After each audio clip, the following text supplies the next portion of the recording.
I swear to God, this is like why I need like a whole team of people. The way I have it set up, I like it on my MacBook Air because that way I can see myself. I've been struggling with like finding flattering angles and not like a total fucking Shrek. So anyways, I didn't even realize this, but the audio had stopped recording and I don't even know where I left off at. So anyways, another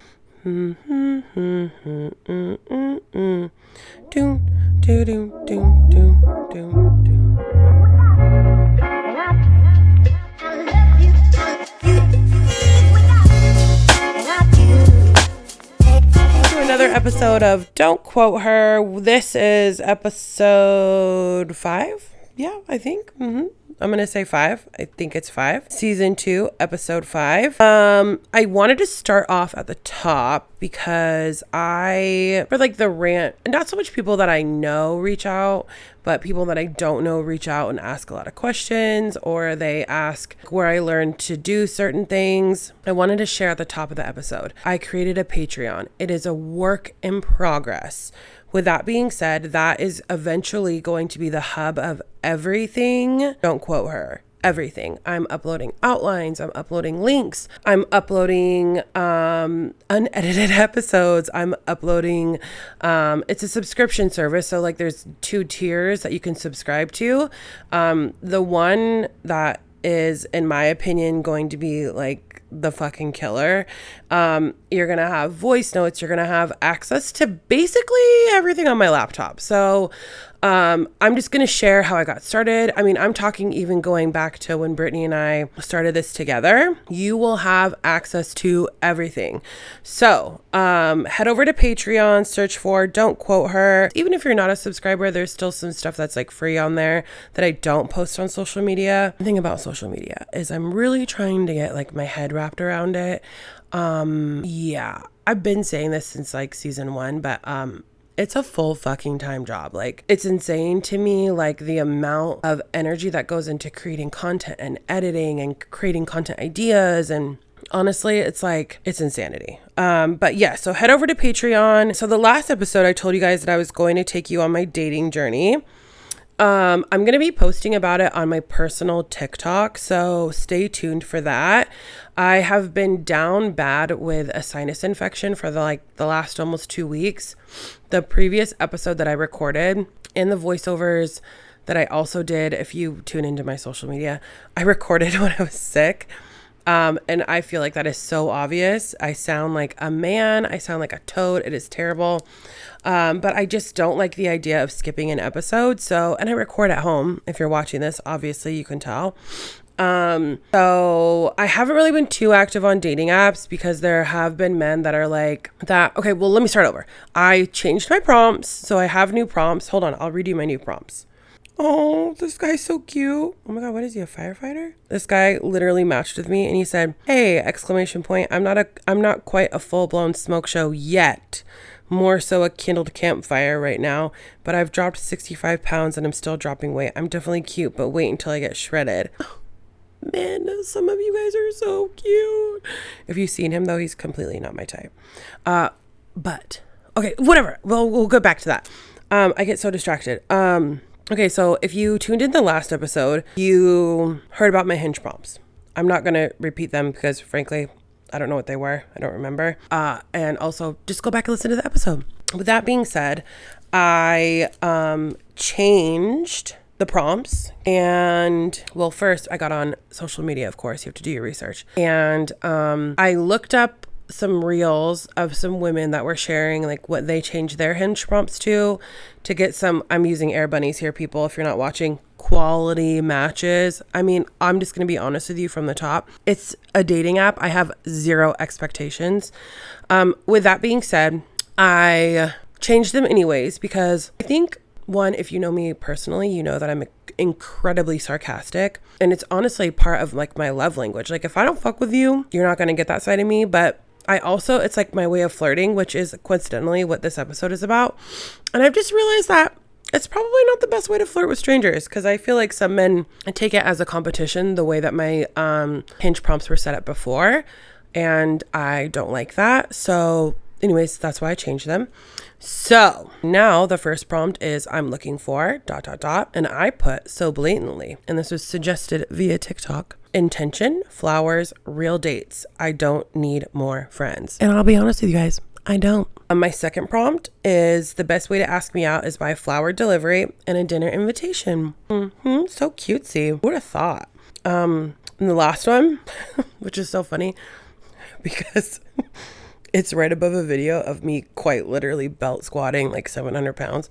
It says, listen, this sounds selfish, but one thing that I'm leaning into with these prompts, aside from not being sarcastic, is feminine side. Because I feel like just based off of my life, I've always had to be both, and I'm relinquishing. I do not want to be the masculine person anymore. Anyways, so this prompt says, the one thing I love to know about you is ... What's your favorite thing about me?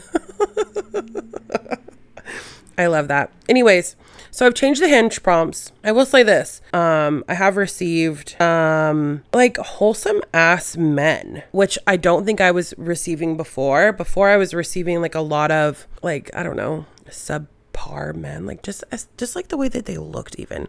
Like a guy might not be my type, but if he looks like he takes care of himself, like you're already up in my book, if I'm being honest. So anyways, whatever. We'll see how it goes. I'll keep you guys updated. Once I'm like 100% like back on my feet, then I will be a little bit more interactive, and that's when I'm going to start releasing everything on social media. But for right now, this is just going to have to work. Anyway, so stay tuned with that. What's so funny is like, I didn't used to dread recording, but I think I'm still trying to like get used to recording by myself, but also like finding my voice in the recording. Like even on social media with all the fucking videos, bro, that's like one thing too I can't fucking stand, is like, you know, if you're like being serious about social media and you're really trying to like promote your business or promote yourself, or you're trying to be an influencer or what the fuck ever you're trying to do, I mean, it takes so much consistency and dedication. And it honestly, like, the most awkward part is like finding your voice in all of that. And that's still what I'm trying to like get used to and trying to figure out simultaneously. But what I do love is that now that it's just me on the pod, I love that I'm able just to record from my living room. Like I'm literally on my couch. I have a fire burning. I have my lights. So, you know, you can see all my imperfections. Like, lucky you if you're watching this. And I have my cat and my dog next to me. Kevin's right here. You can't see him on screen. And so that does make it a little bit easier, I will say. And I am grateful for that, low key. Before where we were recording was in Brittany's apartment building, which, don't get me wrong, downtown Seattle, gorgeous view, but like it was in public. And so like people would be walking by and we'd be like, yeah, so dick and cock and who'd you have sex with this week? It's just like, what the fuck? It was just too much. Has anyone read the British Vogue article on why men are embarrassing? It's trending right now. I posted something about it on the pod TikTok. So if you haven't read the article, go to my pod TikTok, don't quote her podcast, and go read that article. I posted some blurbs of it and then I tagged the article in the post. So many people are like, I feel like it's been in waves. Like, one, shout out to women who are like really not scared of saying like, no, I'm worth more. I bring more to the table. I'm a valuable partner, and are standing on fucking business. So shout out to women. And also thank fucking God we are like really and truly like revealing men, because having a boyfriend itself isn't embarrassing, you know? And I think there's so many perspectives on this article, but having a boyfriend itself is not embarrassing. What's embarrassing is you have these men who don't know what to do with the woman that they have. So then when these women are doing the, you know, do something called the soft launch or introduce them to your friends or family, or these women who are overextending themselves for their man, they embarrass the women by cheating or having emotional affairs or, you know, what have you. And that's what's embarrassing. I mean, at least that's how I took the article. Also, she did speak about briefly how women aren't sharing their boyfriend on social media anymore. And the women who do, it's like, kudos to you, girl, like do your thing. But the women who do, they're not making it their entire personality anymore. And it's like, shout out to those women, because it's true. Because you know what happens is like you share your man on social media and it's like a fucking curse. It really is. It's like a fucking curse, dead ass. It's like, as soon as you share him on social media, shit just hits the fucking fan. And I think women are also learning their lesson from that. So shout out to us, because we are the more superior species. I'll just be honest. What else can I update you guys on? So because I was sick, I had to take off that time from the gym. So this morning was my first lift back in the gym. Bro, when I fucking tell you, it's like the way that getting up at 4 o'clock in the morning kicked my ass. And then I laid there and I was like, oh, let's go after work. But it's like, I knew it wasn't going to go after work. So then I was like, Laurel, you know you're not going to go after work. Get your fucking ass up and go to the fucking gym. And so then I got up and I got changed. Getting there is honestly like literally half the struggle. So then I'm at the gym and it kind of like takes you a minute to get activated. But once I'm there, it went really well. I will say this. What I love about taking time off from the gym is I swear I come back so much stronger because I lift so heavy. And the only negative about taking this much time off from the gym is that it's hard on your body. So it's like when you take an extended period of time off, and by extended, I mean like a week or more off from the gym, getting back into it, it's like you're sore all over again. And it feels like you're starting all over, like from the beginning period.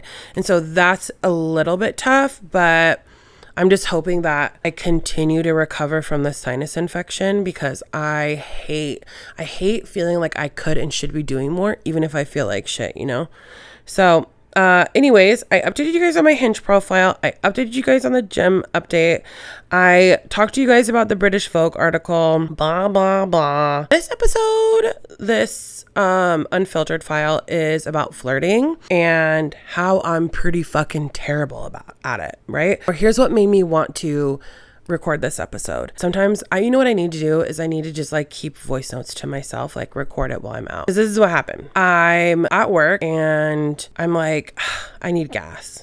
So I leave work to go get gas. Okay. And here's the thing is like about work. It's like work, I don't get ready to go to work. Like I literally like work Laurel and going out Laurel and home Laurel, hanging with friends Laurel. Those are all different Laurels. Like they're not the same Laurel physically, mentally. They're just not the same fucking person. Okay. And so work Laurel, who looks like she was ran hard and put away wet, right?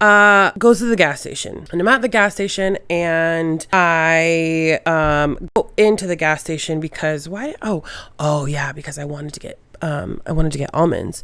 So I go in, I grab some almonds. I'm like, hey, can I get, whatever on pump, whatever. And she was like, yeah, for sure. It's weird because like, I don't feel like he heard it because he wasn't in the gas station yet. But she was like, oh, the black car. And I said, yeah, the black SUV right there. And she was like, oh, okay, cool. So then I go out there and something had spilt on the floor of my passenger side. So I put the gas pump in my car, right? Click, click, click, click, whatever. Beep, beep, beep, whatever, gas is going. And then I'm always scared of like walking over the actual gas pump.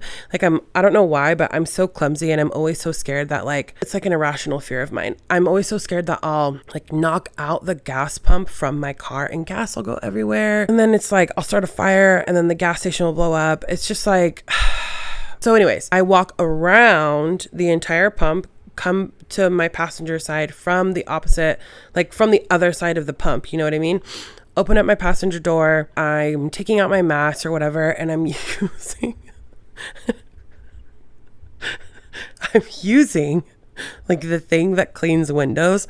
I'm using that to like clean whatever the fuck is on my mats. I'm using that to clean it off my fucking mats. Okay. And so as I'm doing that, when I was leaving the gas station, like when I was leaving like I don't know what you call it, like the mini mart part of it, this guy White guy. I don't even remember if I had like a thought about how he looked, but I know he was white. He holds the door open for me. Now, one of the things that I'm really trying to do is I am not that like I wouldn't like always say thank you to someone, but like I'm really just trying to like be more present while I'm out and about. I usually tend to be like head down, eyes down, like go like beeline it for wherever I'm going and so what have you.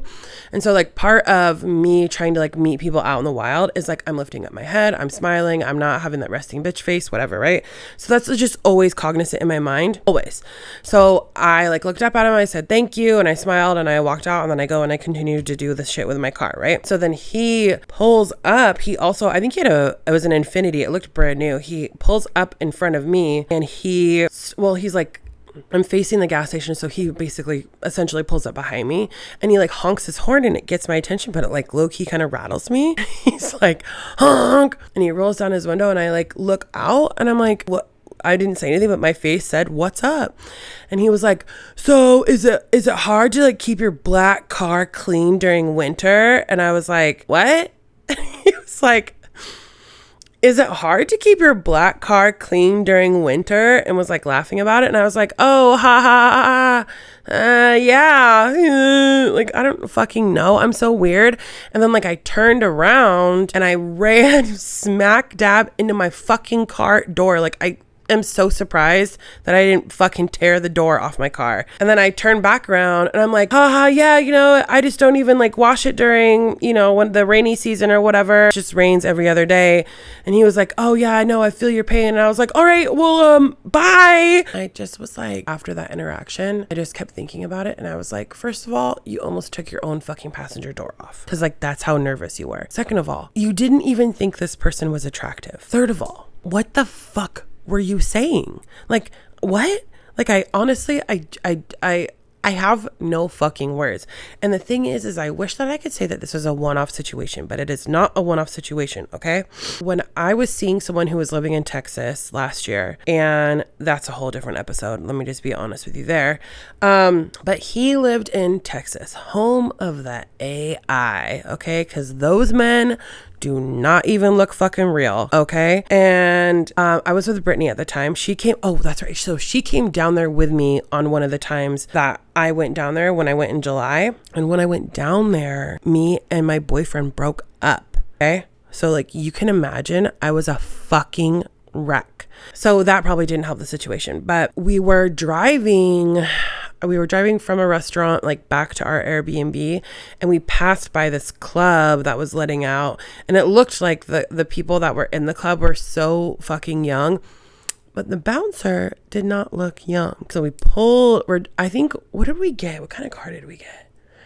We got a brand new Cadillac CTS, because I remember we were at the car rental place at the airport, and he tried giving us a Camry or something, and I was like, no honey, we're single, like please. So we got the Cadillac, and it was mad nice. And so anyways, she's driving, I'm passenger, and we go and we are in traffic, like driving past this club, and there is this, I mean, we both seen him, like the bouncer that was working the door. I mean, ladies, this man was like 6'6", dark skin. His smile is initially what got us, because we could see his smile from a block away. And so like we're approaching it, and Brittany was like, say something to him. And I was like, I don't even remember what the fuck I said. I like hung my head out the window, and I was like, whatever. I don't even know what the fuck I said. And he comes over to the car, and he's like, what are you ladies doing later? Blah, blah, blah. And I literally was like, I sat there in fucking silence. I was like, oh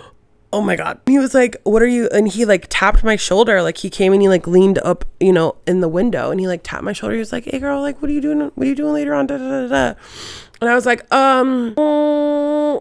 we're just gonna go.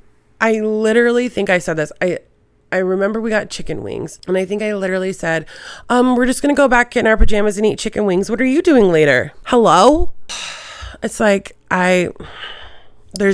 first of all, that sounds like a great night. So let me just say that. Okay. But it's like not what you say. You know what I mean? It gets worse. So also in Texas, we were in some district, I forget.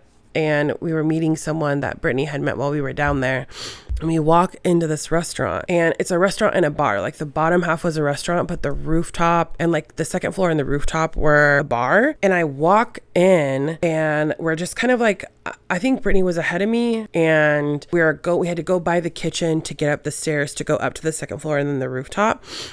And this guy yells from the kitchen, and he was like, hey girl, hey. And I didn't know that he was talking to us. I had absolutely no idea that he was talking to us, because it was like coming like from like deep in the kitchen, you know what I mean? And so this guy walks out with like the chef, this like chef coat, this chef hat, and he walks out and he was like, I can't believe you're human. And I was like looking around like, huh? And he was like, I can't believe you're human. I can't believe you're here. And I was like, I'm sorry, what? And I was like, are you talking to me? And he was like, I'm looking at you all right. And I was like, oh, what's up? And he was like, grabbed me by the waist, and he was like, you are a fucking goddess. He's like, you are just my type. Oh my God. He's like, okay, you know what? I can't do that. Oh my God. And he introduced himself, and I forget what his fucking name was, but he was like, I'm so-and-so. I'm the chef here. He was like, go up to the rooftop, sit at the bar closest to like the edge of the building. And he's like, there are 2 guys bartending. He's like, order whatever you want. It's on me. Just tell them that the chef sent you. And we were like, okay, perfect. And so then we go up there, right? And it was like, literally, it was insane. And then he comes up and he's like trying to talk to me, and I'm just like, like clamming up. And Brittany was like, Laurel, what the fuck is your problem? And I honestly, like, I can't even tell you. Whenever I go to the gym and men approach me, don't get me wrong, I don't think that the gym is necessarily the place to approach someone. I mean, I feel like it is, but it isn't. The reason why I feel like it isn't is because someone like me, like, when I'm in there, I am like so honed in on what I'm doing in my form. And to be honest with you, if you've ever lifted with me, you know, like, I don't even know what set I'm on. Like, I lose track. So I am like tunnel vision, so focused that like, if you are to approach me in the gym, like, I am seeing stars. And that's like another thing too, is that like, I am not like a cutesy little girl in the gym. Okay. I am like a monster. Like, dead ass, I'm a monster. Not only do I lift incredibly heavy, but like, I also just like look like shit. And I'm like not a small person. Like, I'm 5'10". I'm well over 200 pounds. Like, I'm not a small person whatsoever. And so like, as a woman, when I'm in the gym working out and a man approaches me, I'm just assuming that he wants to work in. I'm not assuming anything else. And so this new gym, well, it's not new, but like, I switched locations to the gym that I'm going to. And like the first week I was in there, I got approached so much. And the thing is, it was by these fucking white guys. I don't know what it is. Like, I've never attracted so many Caucasian men in my life. And it just makes me so nervous. Statistically, because white guys, you know, you guys are just like rapists and murderers and child molesters. But also, I think it's like a subconscious thing where it's like, you can't be attracted to me. There's no way. I am not 90 pounds. I am not little. Like, there's absolutely no way. So I think that's like also like a mental thing that I know, saying it out loud, I need to get the fuck over. But when I'm in the gym, it's just like not the fucking time. Okay. Like, I have no idea. Like, this guy approached me while I was in the gym, and he was like, I had my headphones on, I'm rowing, and he was rowing before me, and I'm rowing significantly more than he was, right? So I'm fucking working, busting my hump right now, okay? And he came up to me and he was like, I really like your tattoos, which is like a whole separate conversation. I feel like I could do a whole episode on my fucking tattoos. I really like your tattoos. And I took my headphone off on one ear, and I was like, what? He was like, I really like your tattoos. I like that there's no color. I was like, oh yeah, Ryan Bogart, Lucky Dragon. And he was like, what? I was like, Lucky Dragon? He's like, oh, that's where you got them?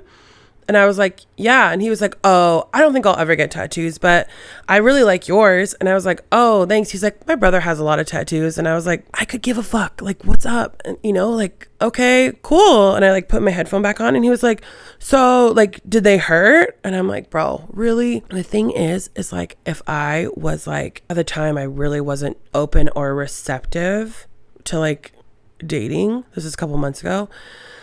But I think about it now, and I'm like, oh, I would have tried to respond. Not saying it would have worked, but I would have tried to respond so differently. But I didn't. I just was like, I literally shut down the conversation and was like, Merry Christmas. And I like put my fucking headphones on and kept lifting. Because it's just like my brain and flirting, I just like can't. I will say this, give me a couple shots, that liquid courage, I will flirt. Give me that liquid courage and I will approach someone. I mean, and there have been times, I will say this, there have been times where like I have approached a guy, or I will make it obvious, but even then, I don't even know if you could consider that flirting.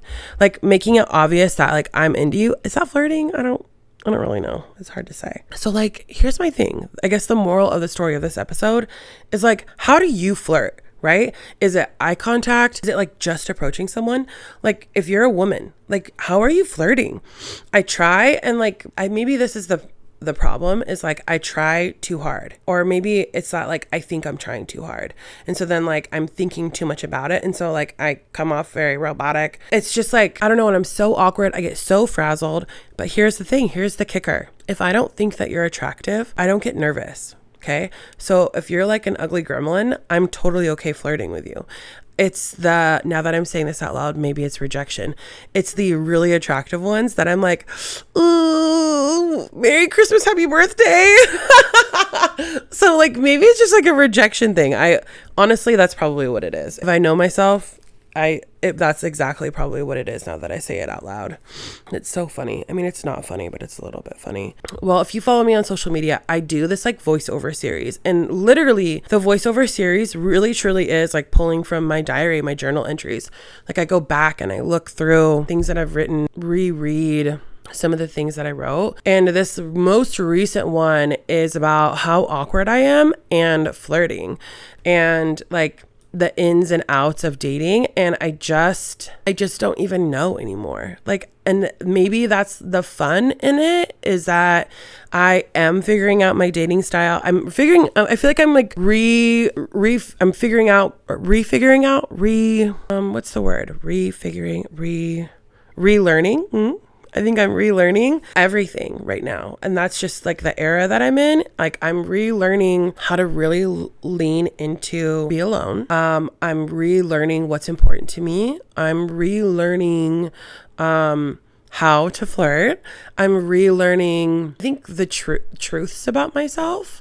I think that like, while I'm open to dating, I think like as much as I do like the idea of being committed to one person, I feel like I do kind of want to date around a little bit. It's like, has anyone else ever experienced this?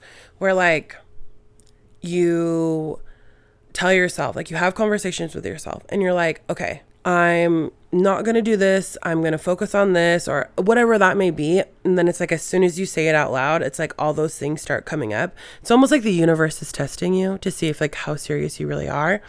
Well, that's it. That's like really what's happening lately, is like I've told myself, okay, really, you're only going to date people you're truly interested in. No more entertaining these randoms. Like if you are interested in someone and they're interested in you, then of course like explore that. But like before, I feel like I would just entertain people just to say I was entertaining people, which is so bad, I know, but it's true. All of these people, it's like as soon as I say that, all these people start like coming out of the woodwork. And to be honest with you, none of them I'm even like remotely interested in, for separate reasons, but nonetheless. But I've taken the time to like really figure out like what it is I'm interested in or what it is I'm not interested in. Anyways, back to flirting. I am going to try and be better at flirting. Okay. I really am going to try.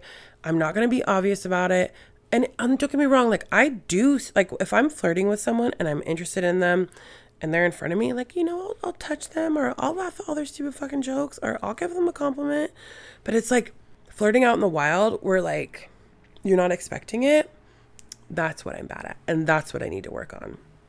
And if you're bad at it too, and you can relate, please tell me how you can relate, because I need to get better. Okay. Like when I flirt, I probably come off so mean because like I'm sarcastic and I laugh a lot, and their men are probably thinking like, what is this bitch's deal, bro? Like, what is her problem? And I want to just not be awkward or weird. You know what I mean? And I don't know how not to be awkward or weird. So anyways, that's, you guys, listen, At the end of the day, dating is exhausting and it is awkward and I'm tired of it. But at the same time, like, I'm not so tired where I just want to like settle with anyone. If that's the case, I'd still be with my fucking ex and he was a loser. And if he's listening to this, you were a loser, bro. If you're listening to this, 100% you were a loser. And you know you were a loser. And if you don't know, you know now. Don't forget to like, follow, and subscribe. Follow me on socials and stay tuned. Go follow me on my personal TikTok, Ayo It's Lolo. Because I'm going to be doing so many. I'm in my like vlog era and I'm in my like, so I feel like I really am in my social media era, as weird as that sounds. Because I have so much stuff that I'm going to be sharing with you guys. It's just getting all the content together and organizing it. But go follow me. Like I said, don't forget to like, follow, subscribe, and stay tuned. I'm going to have Alec on shortly. I'm going to have my friend Katie Margareta on shortly. Katie is going to be coming back. If you're listening to this, bitch, yeah, you're going to be coming back. And thanks for listening to me just like rant about nothing. I really appreciate it. And the next episode, I think I'm going to share with you guys. I have a list in my phone. Do you guys ever, like, you have your notepad in your phone? Well, I have a notepad. I have a notepad, obviously, in my phone. Duh, no shit. And I have a whole note that says things that annoy the fuck out of me. And I'm going to be real with you guys. I went to Costco one Sunday, even though I knew that I shouldn't have, but I did. And when I tell you that I was, if you're watching this shit, this fucking close to running over everyone's fucking kid. Listen, we're going to go on another rant really quick. If you have a fucking kid and you're in a public space, parent your kid. Parent your kids. Parent those fuckers. Because I will. I'm the bitch. Like, I walked up to this couple who had 3 fucking kids blocking this whole aisle in Costco on a Sunday, okay, after church time, okay? And they were just like, no, oblivious to the whole fucking world and had their 3 kids just like fucking shit up. And I was like, move your fucking kids, please. And the kids looked at me and were like, and the lady was like, oh, I'm sorry. I'm like, don't apologize. Just move them. Like, get them the fuck out of the way. And stop using kids as an excuse to be an asshole. Okay, anyways, you guys, I'm done. Stay tuned for the next episode. Thank you for listening. I appreciate everyone. And honestly, I love when I get such good and constructive feedback. So thank you guys so much. And whatever you do, just don't quote me.